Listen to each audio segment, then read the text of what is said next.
In the NBA and WNBA, we see the glory, the highlights, the contracts, the rings.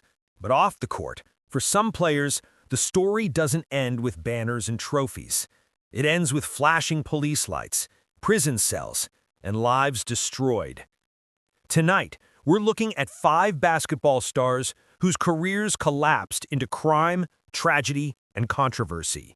From a lottery pick turned killer, to a defensive legend locked away overseas, to a one-time champion whose addiction cost him everything.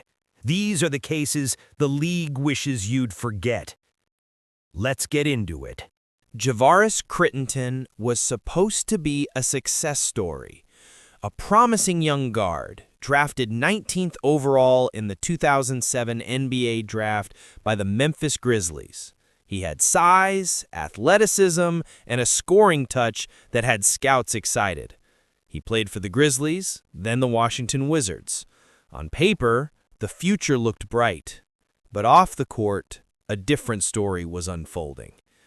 Crittenton had ties to Atlanta street gangs. Even as he stepped onto NBA floors, he was still connected to the streets he'd grown up in. Friends worried. Coaches saw missed practices, erratic behavior, and a growing sense that he was carrying dangerous baggage into his pro career. January 27, 2011, Atlanta, Georgia. A confrontation in the streets escalated. Crittenton pulled a gun and fired. The target was reportedly a man he believed had robbed him, but the bullet hit someone else. 22-year-old Jillian Jones, a mother of 2, who was walking nearby. She was hit and killed in what authorities described as a drive-by shooting. The NBA world was stunned. A former first-round pick not lost to injury or scandal, but to murder. Crittenton didn't turn himself in immediately. He fled.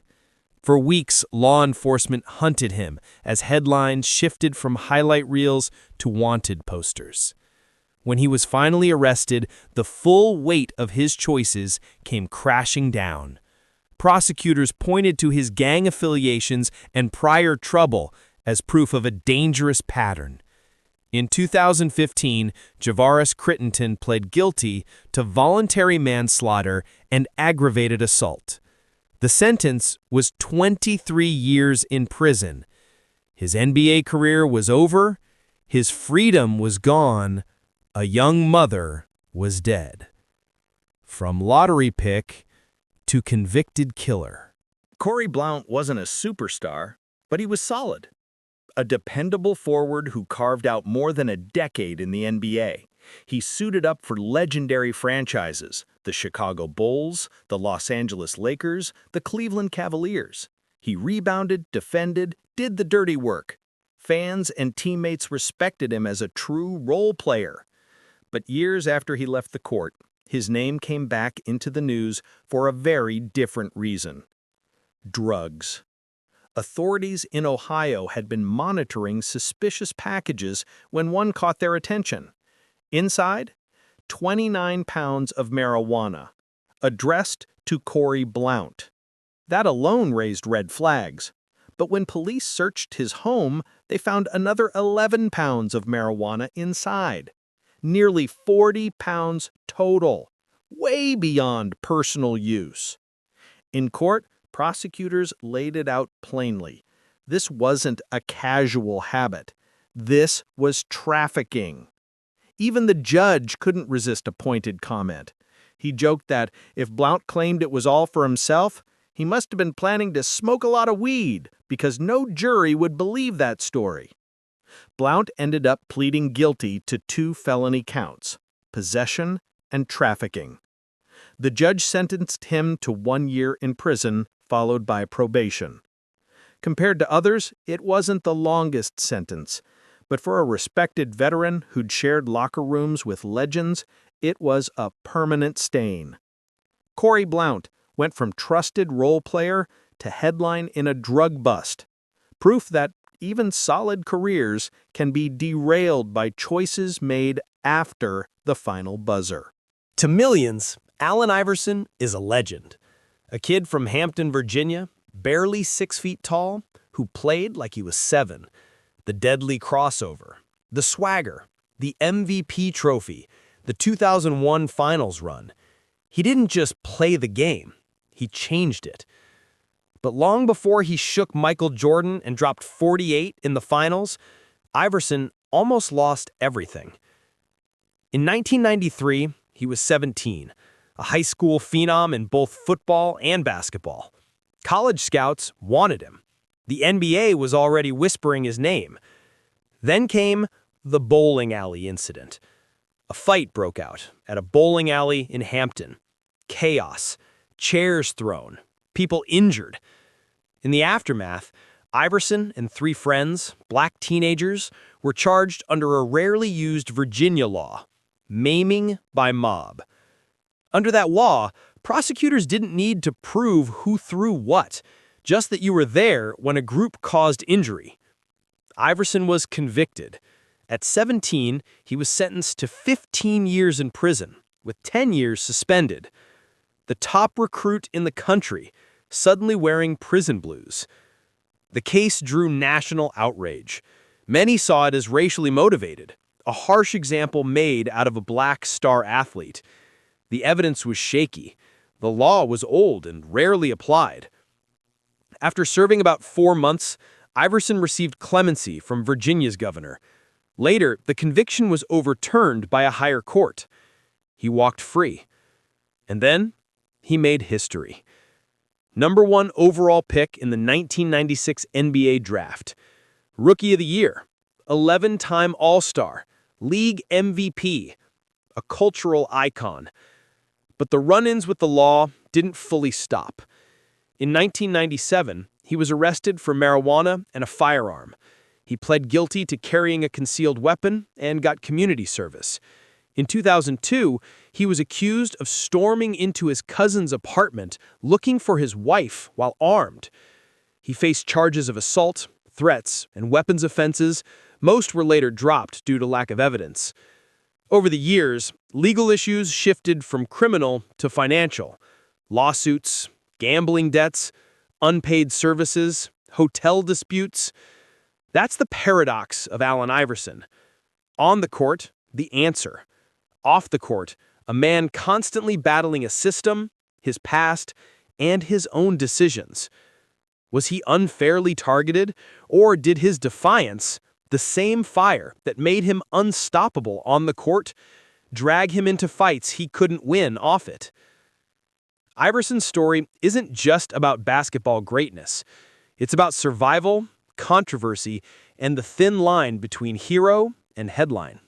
William Bedford was built for basketball. 7 feet tall, agile, a center with quick feet and soft hands. Growing up in Detroit, the game wasn't just fun. It was a way out. By the mid-1980s, he was a top prospect. In 1986, the Phoenix Suns drafted him 6th overall, a top 10 pick with star potential. Soon after, he landed in Detroit with the Bad Boys Pistons, a team known for toughness, defense, and championships. In 1989, the Pistons won it all, and Bedford, just 23 years old, had a championship ring.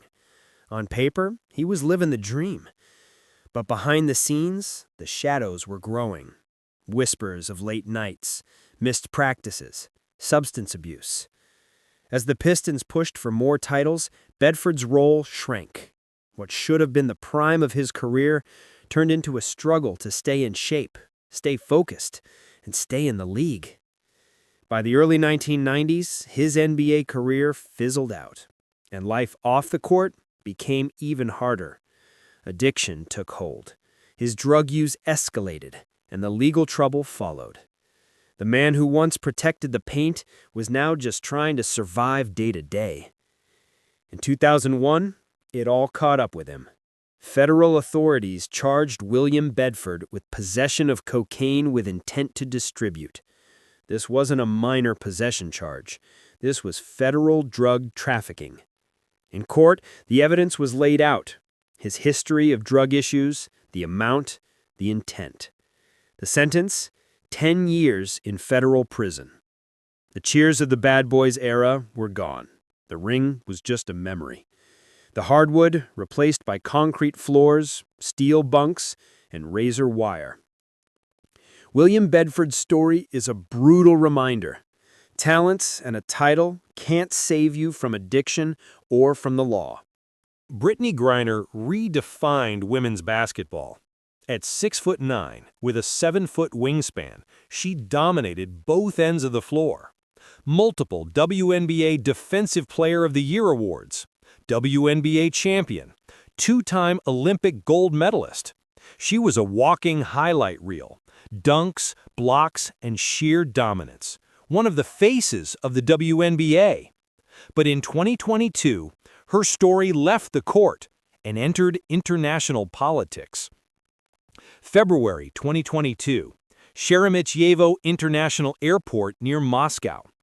Griner was headed to play for UMMC Ekaterinburg, a Russian club where she, like many WNBA players, earned big money in the offseason. During a luggage check, Russian authorities said they found vape cartridges containing hashish oil, cannabis concentrate, illegal under Russian law. She was arrested.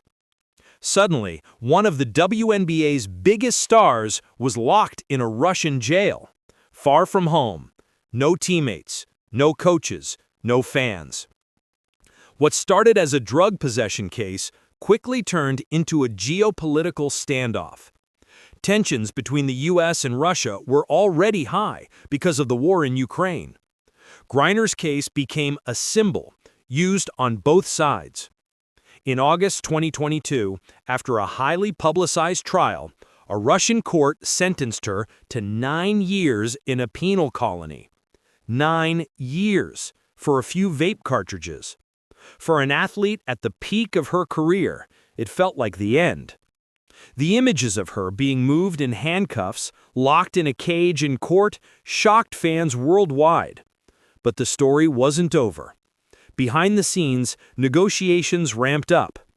In December 2022, after months of pressure and diplomacy, the U.S. and Russia agreed to a prisoner swap. Brittany Griner was released and returned home. The video of her stepping off the plane in the U.S. went viral. Tears, hugs, relief. Her case left a mark. It raised questions about how far international politics can reach into individual lives, how vulnerable athletes are when they play overseas, and how fast everything can change because of one decision in the wrong country. Brittany Griner went from superstar to political prisoner to survivor. These 5 stories all started the same way. A dream, a ball, a jersey with their name on the back. Javaris Crittenton, Corey Blount, Allen Iverson, William Bedford, Brittany Griner. Some were destroyed by violence, some by addiction, some by bad decisions, some by a system bigger than them. For a lot of fans, we only see the highlights, the dunks, the trophies, the rings.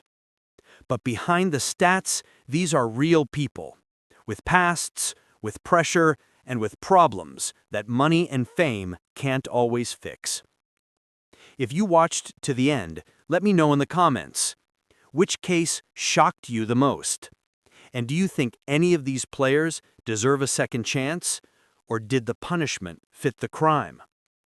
If you want more deep dive stories like this, hit the like button, subscribe to the channel, and turn on notifications so you don't miss the next episode. Thanks for watching. Stay sharp, stay safe, and remember, even under the brightest lights, the shadows can be very dark.